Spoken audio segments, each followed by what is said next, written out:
Algunas historias no se escriben con tinta, sino con silencio. Y el silencio, a veces, es lo único que queda entre la verdad y el abismo. Así comienza una historia que pocos conocen, y que pudo cambiarlo todo. Durante más de medio siglo, los archivos del Estado cubano guardaron un secreto. Una carta escrita por Fidel Castro en los días más oscuros de la crisis de los misiles, dirigida no a Moscú, sino a Washington.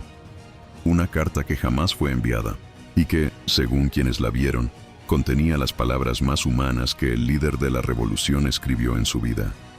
Octubre de 1962. El aire de La Habana olía a sal, miedo y pólvora. Las sirenas sonaban en la distancia, las escuelas habían sido evacuadas, y los niños dormían bajo las camas por orden del gobierno. Los noticieros repetían la misma palabra una y otra vez: crisis. Pero en el Palacio de la Revolución, la palabra que pesaba en el aire era otra: decisión. Fidel Castro caminaba solo por los pasillos del edificio, fumando sin mirar a nadie. Su barba mostraba el cansancio de días sin dormir. Había recibido un informe cifrado de Moscú esa tarde. Los misiles estaban listos. Y en su escritorio, junto al teléfono rojo, descansaba una hoja vacía, una pluma y un cenicero lleno de colillas. Fue ahí, bajo la luz amarillenta de una lámpara vieja, donde empezó a escribir lo que la historia olvidaría. Si este mensaje llega a Washington, comenzaba la carta, será porque aún queda una chispa de razón entre los hombres. Esa misma noche llamó a su médica personal, la doctora Elena Durán, una mujer de carácter imperturbable que había jurado lealtad, pero no ceguera. Elena lo conocía mejor que muchos ministros. Había visto su lado más humano, el hombre detrás del uniforme. Cuando entró al despacho, lo encontró hablando solo, frente al retrato de José Martí. «Comandante», dijo en voz baja, «ha pasado 3 días sin dormir». Él sonrió sin humor. Dormir es un lujo que el mundo no puede permitirse cuando está al borde del fin.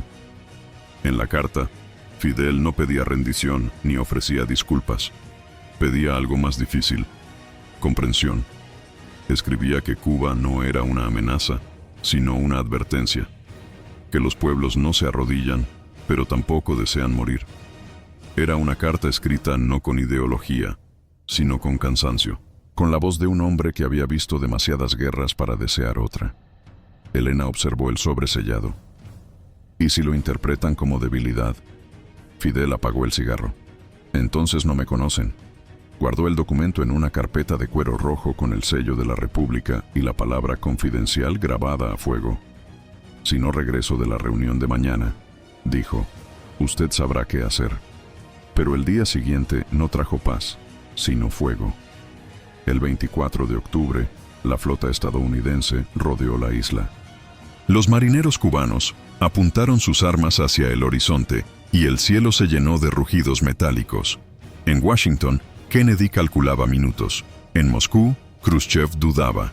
Y en La Habana, Fidel escribía su segunda carta, esta vez dirigida a Moscú.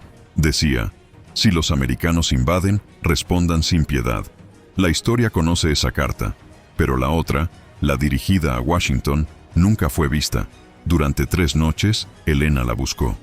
El cofre donde debía estar estaba cerrado, sin llave, sin huellas. El comandante no hablaba del tema, y los pocos que sabían de su existencia desaparecieron de los pasillos del poder.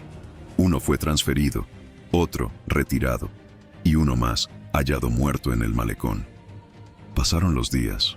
El acuerdo entre Kennedy y Khrushchev salvó al mundo del desastre. Los misiles fueron retirados, y Cuba quedó como un símbolo, pero también como un peón. Helena se convirtió en testigo muda del costo de esa victoria. Fidel envejeció en cuestión de semanas.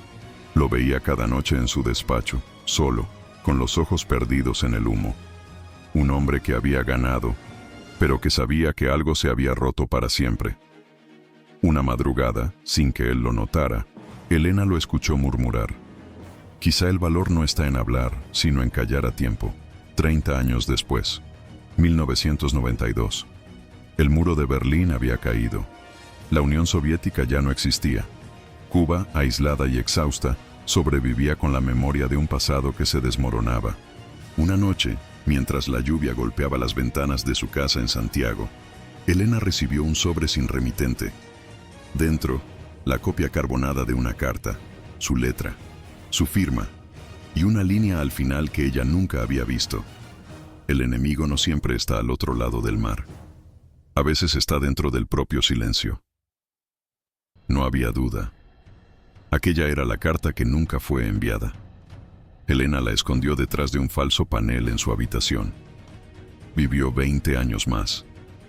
Nunca habló de ella, pero cuando un periodista extranjero la entrevistó poco antes de su muerte, dejó escapar una sola frase: hay secretos que no se guardan, se heredan. Hoy nadie sabe dónde está el documento original. Algunos aseguran que está guardado en los archivos del Consejo de Estado, bajo 7 llaves. Otros dicen que fue quemado por Raúl Castro cuando las reformas comenzaron. Y hay quienes juran haber visto una copia en un archivo desclasificado de Langley, sin firma, sin sello, sin historia. Lo único que permanece es la duda. Una pregunta que sigue resonando en el tiempo, como un eco que no se apaga. ¿Y si Fidel realmente hubiera enviado esa carta? ¿Habría sobrevivido el mundo al intento de entenderse? Dicen que las revoluciones se miden por las cartas que llegan y por las que nunca salen. Y entre las que no salieron, la de Fidel Castro sigue siendo la más peligrosa de todas.